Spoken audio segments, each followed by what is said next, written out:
సిరగట్టి ఊళ్ళోకి వచ్చనమ్మా తలారి పూలు పెట్టి జాతరులు తెచ్చనమ్మా తంగేడు పూలు పెట్టి కంకాణ దూకేనమ్మా ముక్కు ముక్కెర పెట్టి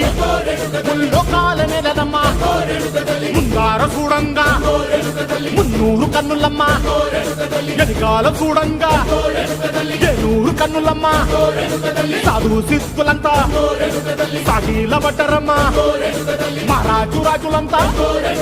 మొగారిల్లిరమ్మా కోరిక కోరంగా రంగులు పూసినాము ఆశలు తీరంగా ఏసాలు వేసినాము నీకన్నా పెద్ద దిక్కులో కాన ఎక్కడుంది నైవేద్యం ఎట్టంగా మా కాడ ఏమిటుంది మనలన్నీ అలకించి మరమీయవే తల్లి కన్నా బిడ్డలను కాపాడవే తల్లి